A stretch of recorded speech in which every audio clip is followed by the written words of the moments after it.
Hello, readers. Bianca this side. I'm sharing my story with all of you after reading countless stories of family and in-law drama, and I thought it was about time I followed the footsteps.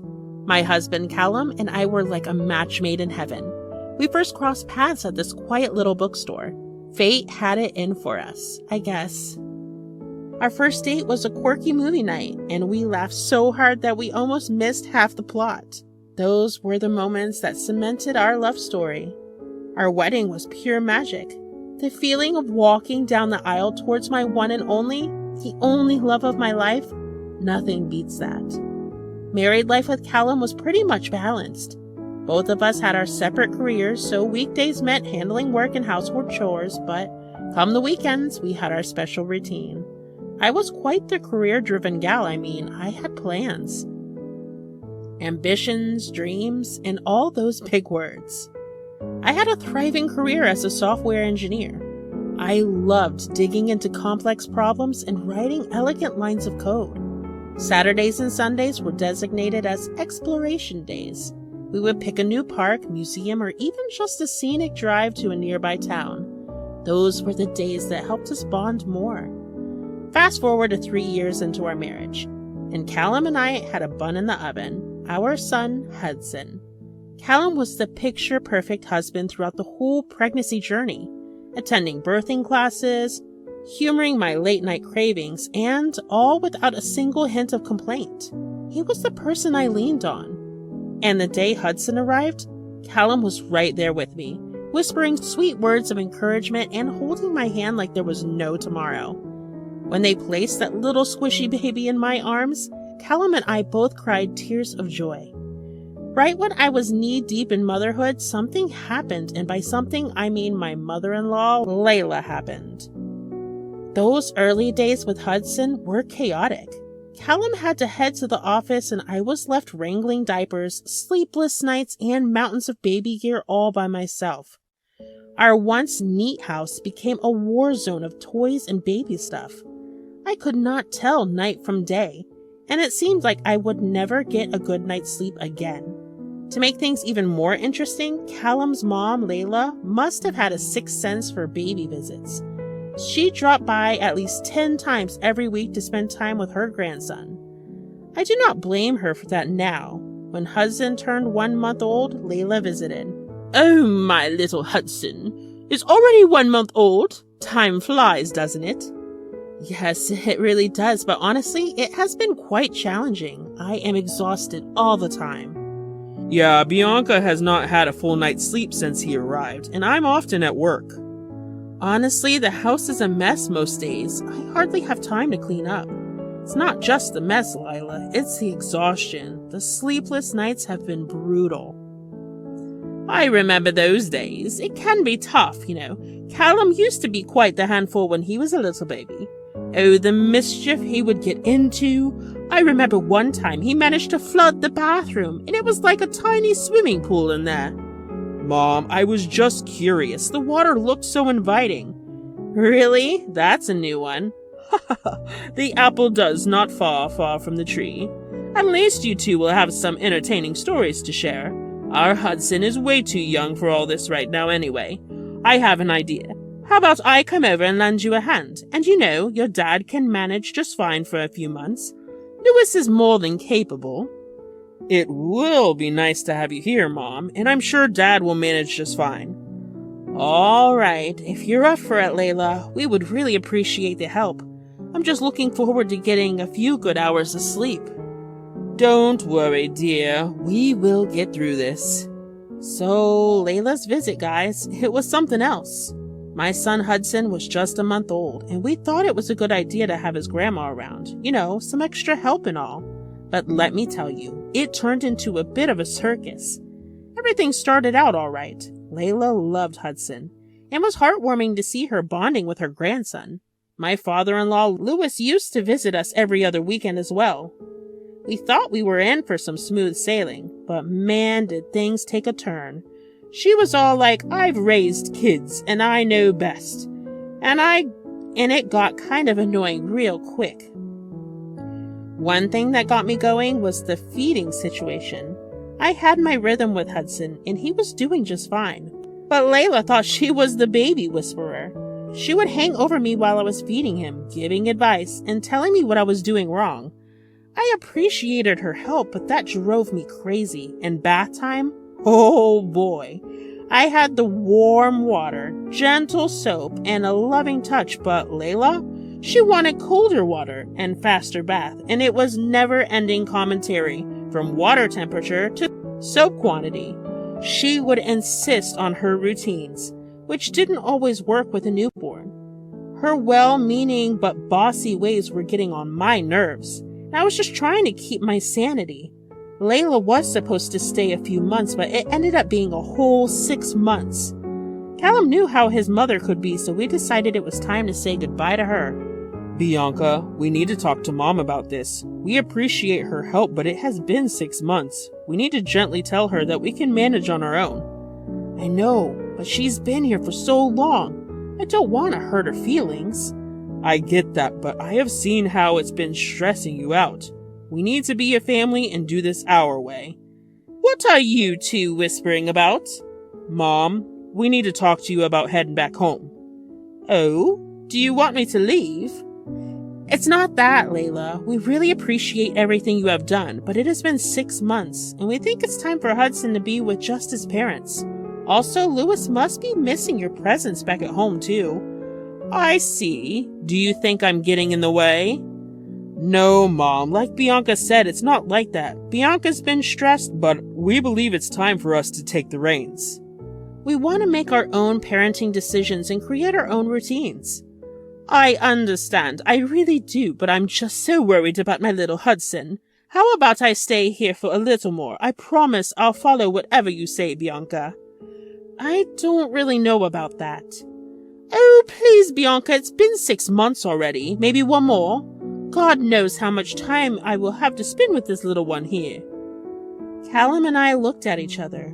Well, I think you can stay over just a little more, right, Callum? Okay, Mom, you can stay. Anyway, I'm running late for work, so I gotta go.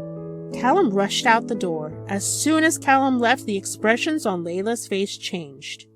Bianca, I know this was all your idea, trying to send me away from my son and grandson. Layla, come on. That's not true. Callum and I made this decision together because we think it's best for our family. Oh, I have seen women like you. You want to control everything and push the mother-in-law out. Layla, it's not about pushing you out. You are just threatened by me because I've seen what kind of mother you are. I have done my best to be a good mother to Hudson. Well, if you think you can do it all on your own, let's see how you handle it. I'm not going anywhere, so I might as well just stay here and give you a little bit of a reality check. Watch your back. I did not take Layla seriously for her words, but soon enough, Layla transformed into a total mess maker.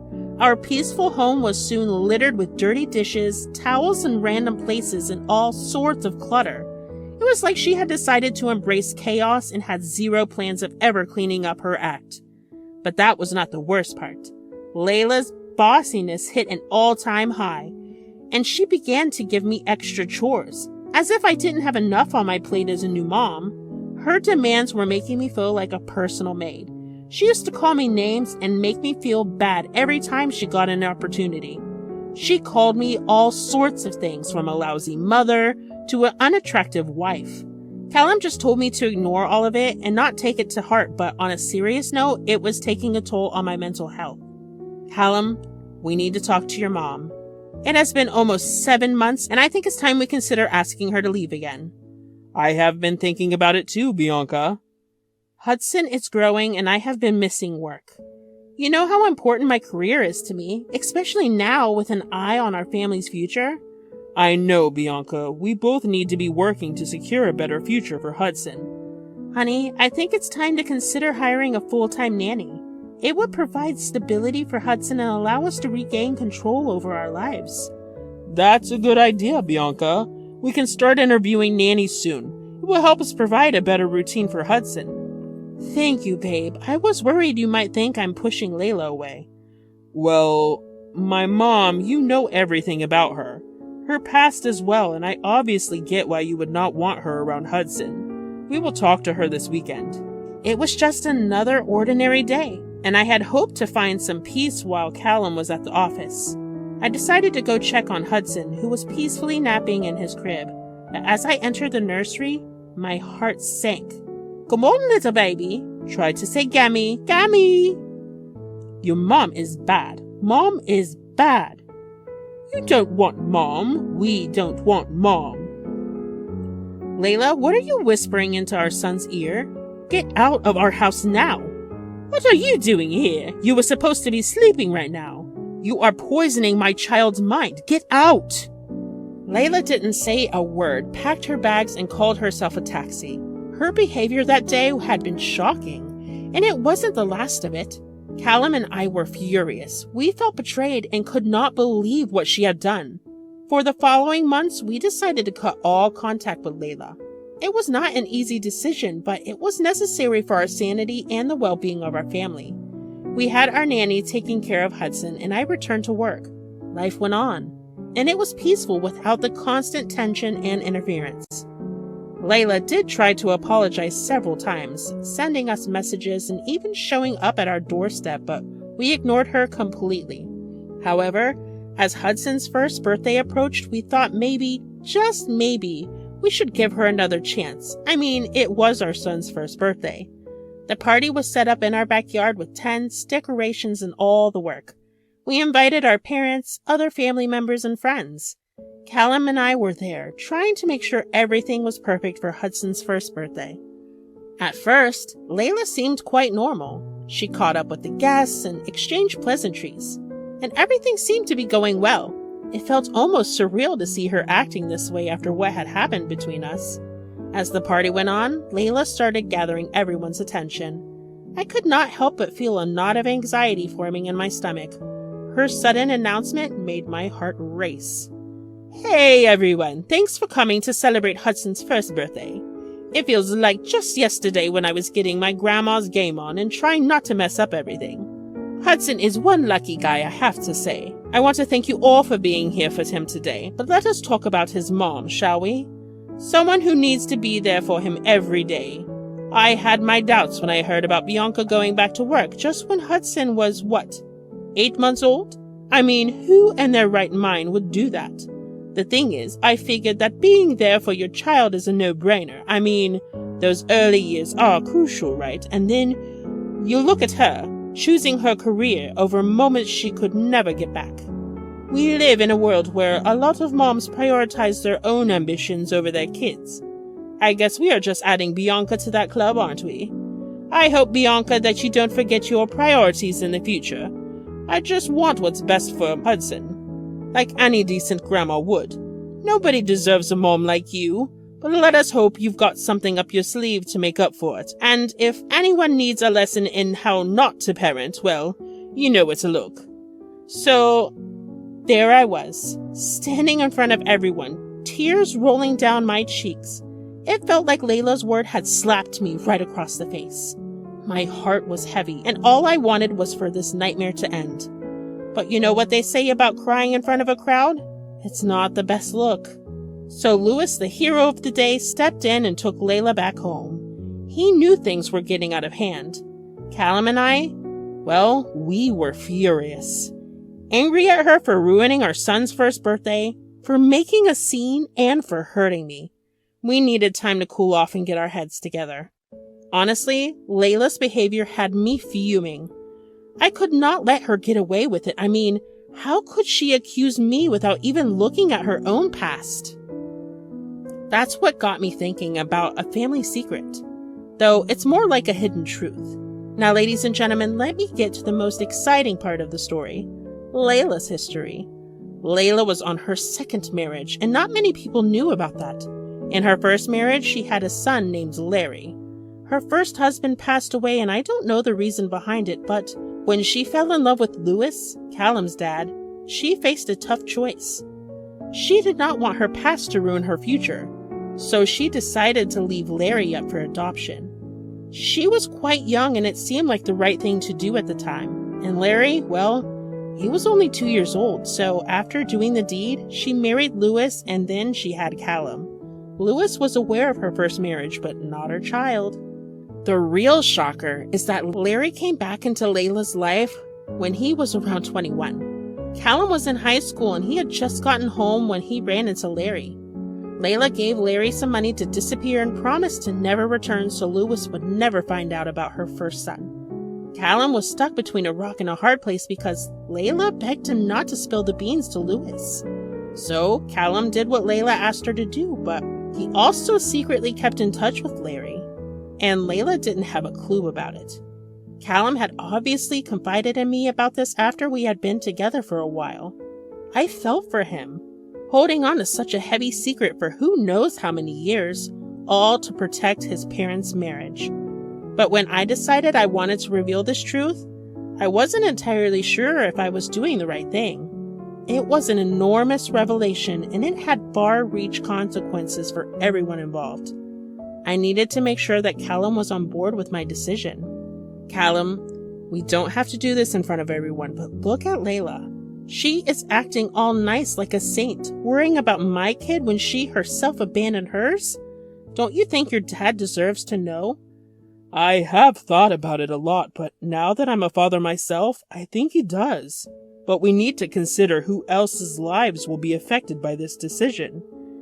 You're right. Dad will be getting the truth, and Mom will be facing the consequences. They will catch up to her eventually. And what about Larry? It won't affect him in any significant way. Dad is not like that. Larry is a grown man with a family of his own. This is not going to affect his life at all. So it's settled then. We will talk to your dad, let him know the truth, and let the chips fall where they may. Why don't you talk to Larry about this? Okay, I will try to set up a date. So there we were, setting up this big, monumentous dinner with Larry, Lewis, and Layla. It was like planning for a major family reunion, but with a twist. We knew the revelation would bring shockwaves, and we had no idea how everyone would react.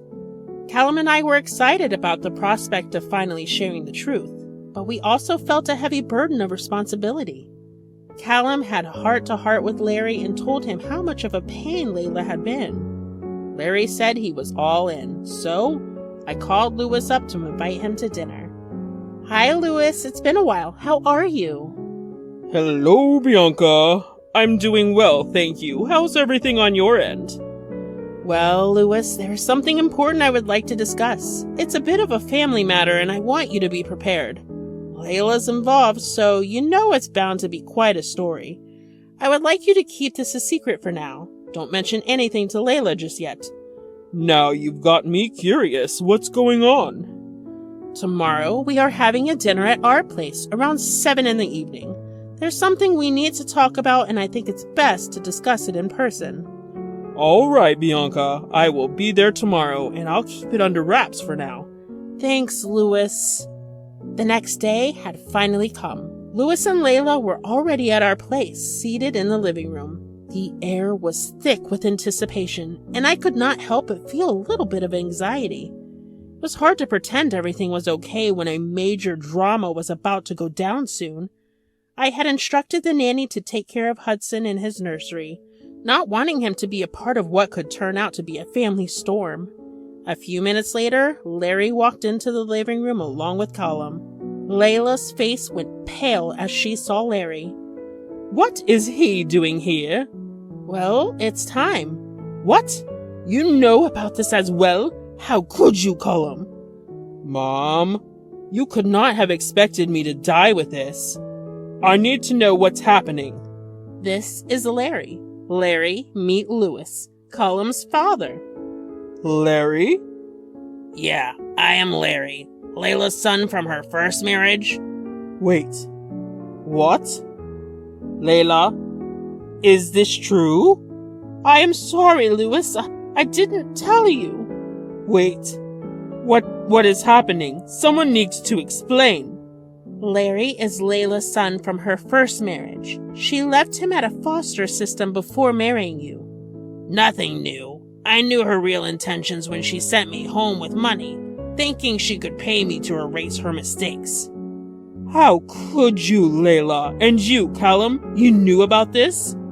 I'm sorry, Dad. When I was in high school, Larry tracked down Mom and wanted to connect with her.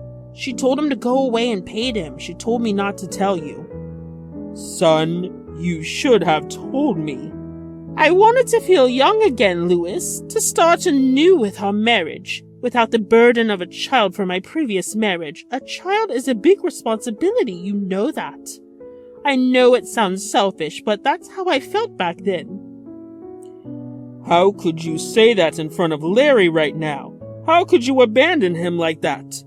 We could have taken care of him together. Dad, I tried to keep the peace. I thought you might never forgive Mom. Yeah, I get it. It's not your fault. And Layla, didn't you ask Callum to keep a secret as big as this when he was just a kid? I can't believe I married a woman like you. Honey, don't get mad. It wasn't fair to Larry. He deserved to know us. I have missed out on so much, I would say. Growing up in foster care was not easy. We are here for you now, Larry. It is never too late to start over. I'm so sorry for what I did.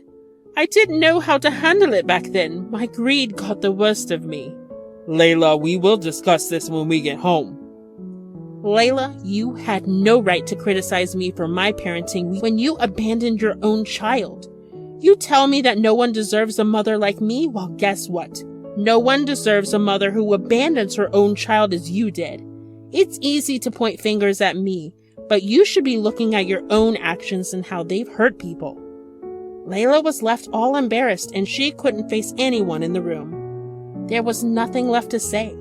The meeting broke up and everyone headed home. And that was the ending of our family drama. Louis is taking some time apart from Layla, trying to figure out what he wants for his future. He is inclining towards a divorce, but he isn't sure yet. On the brighter side, just last weekend, Callum, Larry, and Louis decided to grab some drinks together. It was a pleasant surprise to see them bond as fathers and sons. As for Layla, well, she got her share of lessons. She tried to make amends, but we are maintaining our distance from her. Not only did I find a way of getting my revenge on Layla, but I also achieved some sense of justice for both Louis and Larry, and I'm proud of that.